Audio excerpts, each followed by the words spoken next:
Hey, what's up, guys? As we used to say in land navigation, in order to be able to shoot an azimuth to where you got to go, you got to know where you start. And so many people do not understand how their body burns calories in the first place.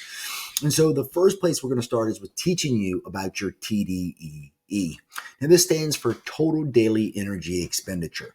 And what you can see here is a breakdown of how your body burns calories every day. Now, the biggest calorie burner that everyone has is their BMR. This is short for basal metabolic rate. And what this is your metabolism. This is how many calories you burn to breathe and blink.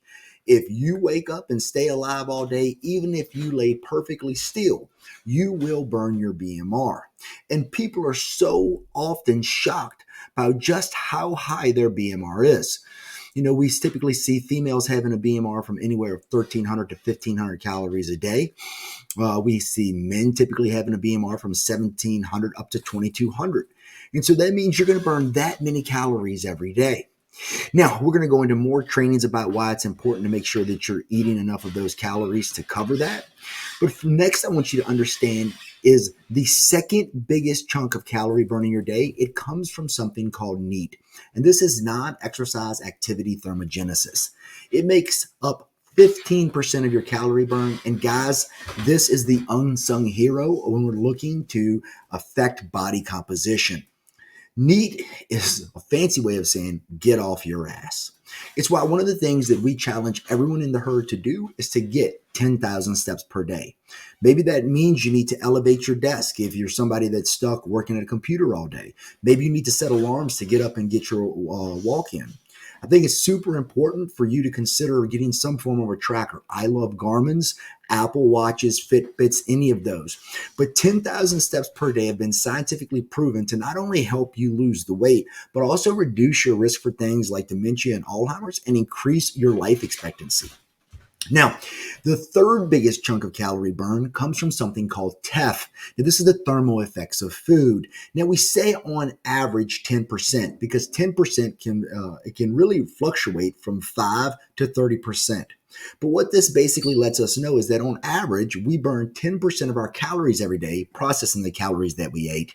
It's ironic, don't you think? Now, you may be asking yourself, well, what accounts for the averages? Well, that teenage boy that can eat you out of house and home, his TEF is probably 30%. But we can see TEF drop for things such as thyroids. Women may have a condition called PCOS, but one of the main reasons people have a low TEF is they're not eating enough. Now, when we look at the top one, the last one, the 5% that eat, you may be thinking that that's the food that you eat, but no, that's actually your exercise activity thermogenesis. Now, you're probably going, hold up. Are you telling me that only 5% of my calorie burn comes from my workout? Yeah. The next question that comes up is, are you saying that I would have to work out 3 times in a day to burn the same amount of calories I would burn if I would just get off my ass and move? Again, yes. Now you may be asking yourself, well, oh my God, why are you telling us this? You sell personal training and gym memberships. I'm telling you it because it's the truth and because so many people do this wrong.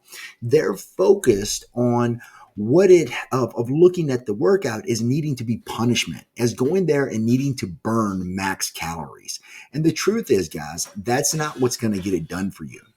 Think about it like this. In all things that matter in life, whether it's working out, whether it's starting a business, whether it's getting married, the point isn't to start, it's to keep playing the game.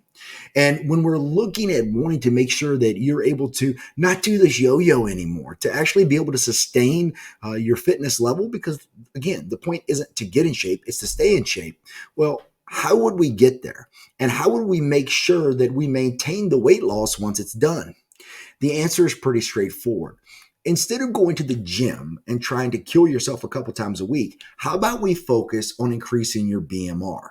That means that you burn more calories per hour, 24 hours a day, 7 days a week, 365.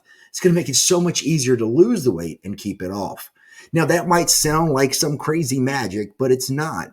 The reality is your BMR is determined by how much muscle you have. And that's why we are focused on building muscles, not just going and doing a ton of cardio. If you focus on building muscle and making that your staple, you will be successful.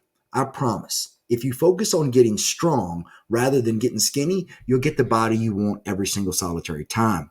But if you focus on getting skinny and you try to cut out all your calories and try to run your way to your goals, I promise you, you're never going to make it and you're going to be miserable.